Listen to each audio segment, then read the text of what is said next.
Hey witches, welcome back to the channel. This is Hekterios. So I missed the reading for this past, I don't even know, week. And so this reading I'm doing on the 30th of August, which is Wednesday. It's going to be from now through this weekend. So into September 1st through the 3rd, starting from today. So August 30th through September 3rd will be the title of this video. And we're going into the full moon on September 6th, which is also, I think, whenever Mercury ends its retrograde and goes back direct. So I look forward to the full moon reading. I will try to get that done. I know I keep getting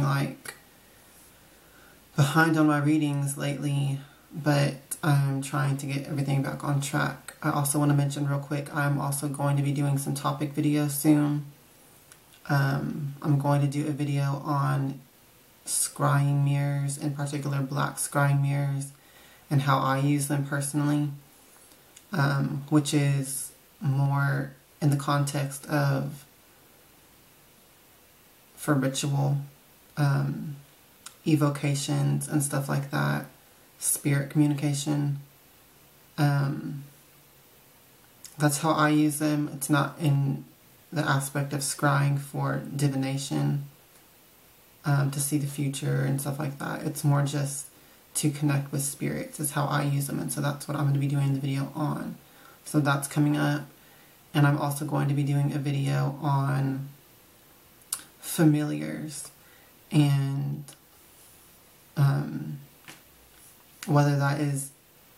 if that is a pet or a spiritual companion, ally, non-physical.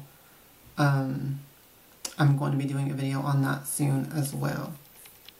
So stay tuned for that, but let's just get right into this reading. I'm using the Sept Tarot again.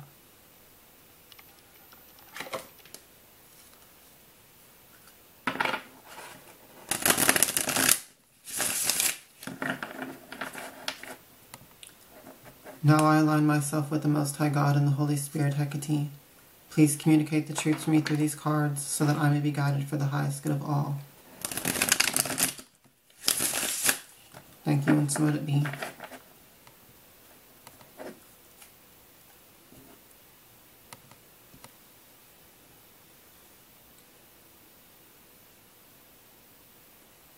Please give us your divine guidance for these dates, August 30th through September the 3rd, 2017. Let us know what energies surround us so that we can use them for our highest good, greatest success, and joy.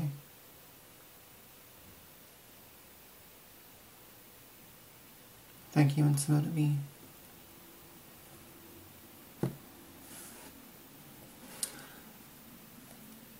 I feel a really strong energy in my throat chakra right now. I wonder if that's connected to the reading. I've been feeling that for the past couple days, actually. So the first card that we have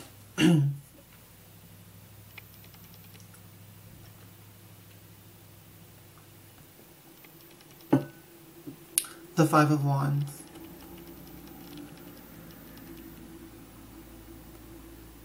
And with this energy, I feel that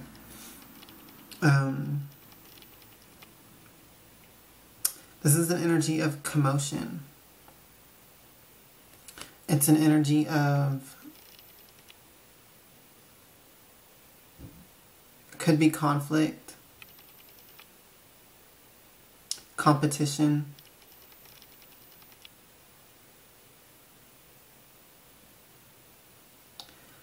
kind of social stress and tension. with this energy. So this could be very much tied into the Mercury retrograde and how that tends to create communication problems, as well as this sort of annoying energy of things getting delayed, plans becoming hassled and obstructed, things just not working out how you think they will, unexpected delays, all kinds of that negative aspect of the Mercury retrograde, and then how that kind of puts people in this tense mood and attitude, and how things are more prone to become conflict and butting heads with other people.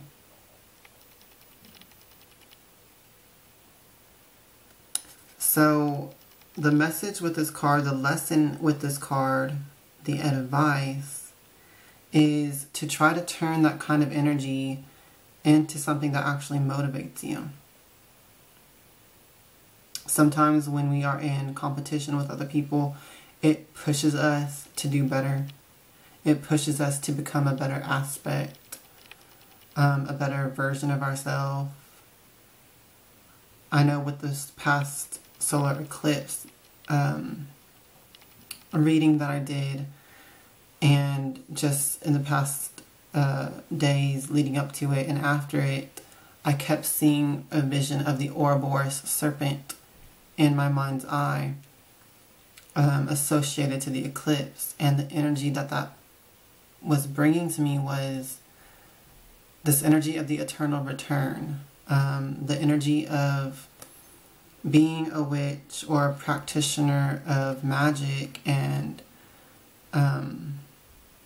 spirituality in the aspect of your own self-growth. You know, we really are all like an Ouroboros serpent. We all are on this cyclical path, this wheel, because as we continue to grow, it's like we always end up returning to the beginning again, in the aspect of there's always higher levels of growth. There's always going to be something you can look at again, and you will get deeper understandings of it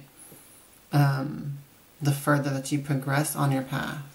And you can even come back to the same thing years later, and you will still learn something new, another perspective to look at it from, more deeper understandings of it.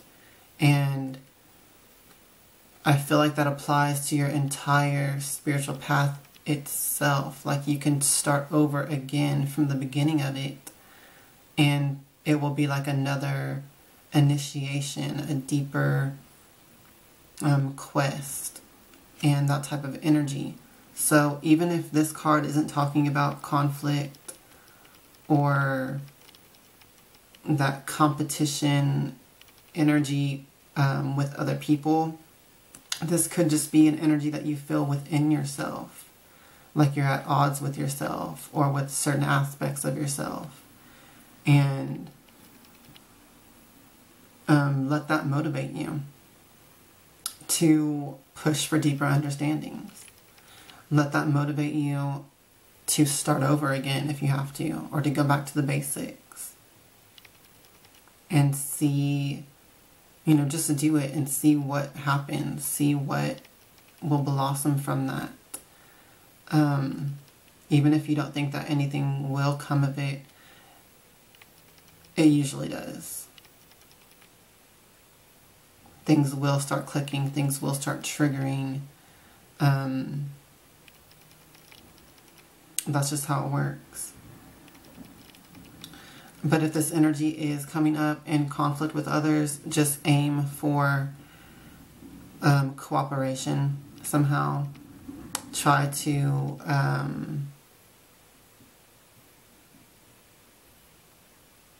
turn this competitive energy into competition.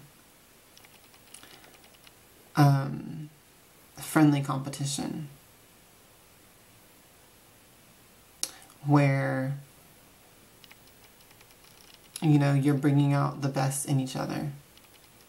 That type of energy. The next card that we have is the Five of Coins. Now this is an energy of lack and poverty. This card usually comes up when you're doing negative thinking, when you're feeling like you always get the short end of the stick, when you feel like, you know, things just never work out for you, you're always getting less than, you're always getting hurt, you're always getting less than you deserve, or that type of energy, that type of thinking, that type of mindset.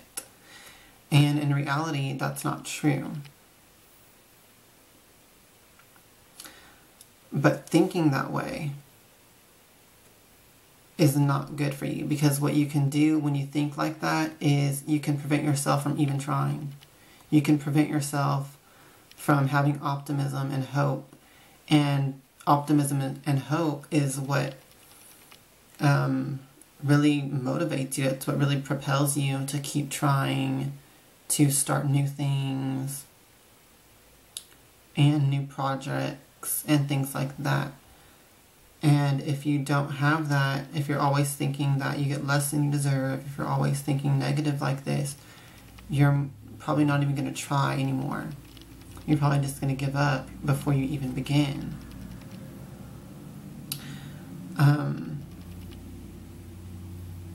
If you think that you're getting less than you deserve, then you probably are manifesting more negativity,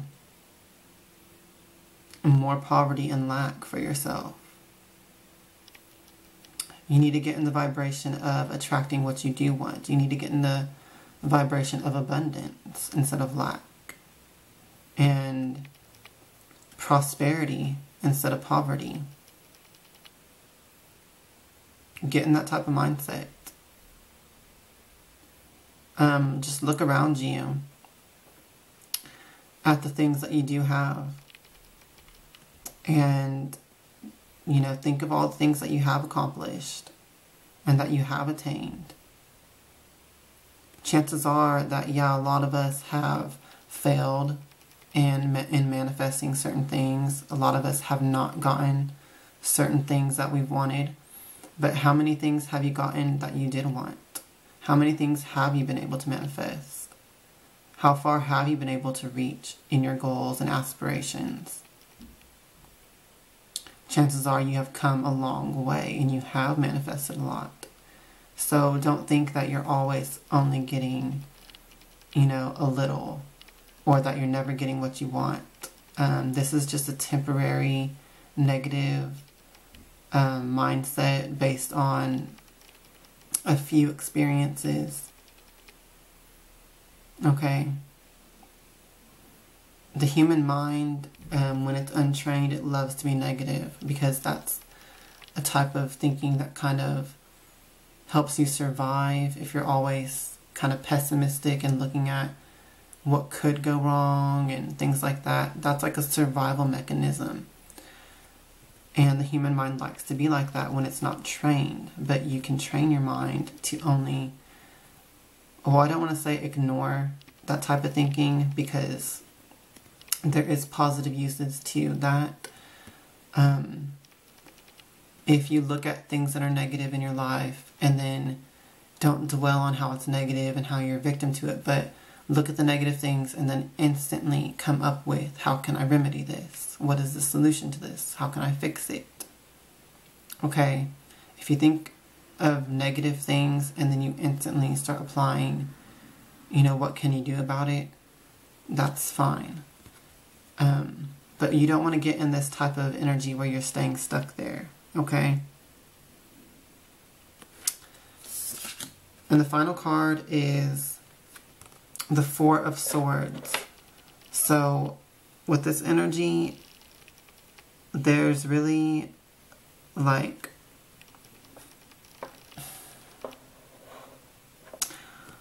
this card's telling you to kind of withdraw, retreat from a situation, or from, you know, maybe it's talking about this conflict energy with the Five of Wands. Maybe you need to retreat from that because maybe that energy is what's making you feel this energy, this lack energy, or like you're not getting what you want, or you're getting less than you deserve. This is just temporary, I feel, is the main message with this reading. This is whatever is negative going on right now, it's just a temporary thing, okay? It's not like maybe some other experiences you've had in the past. This isn't like that. This is just very temporary, and it's not going to stay this way. So don't let that become a fixed mindset for you. Retreat, withdraw, spend time alone in your solitude, and find your peace and find your stability and strength spiritually, emotionally, mentally. Focus on doing that. And focus on getting rest as well. I feel like, you know, maybe go take a walk by yourself, or just spend some time by yourself in general. It doesn't matter what you're doing. Just go read a book, or treat yourself, you know, to a bath or something. Just spend time alone, and to collect your thoughts and to gather your emotional resources and energies to push through this energy. So that's it for the reading, guys. Thank you for watching. I hope that you use the messages where they apply to your life, and have a great rest of your week and a good weekend. Okay? Hail to the witches, hail Hecate, and blessed be.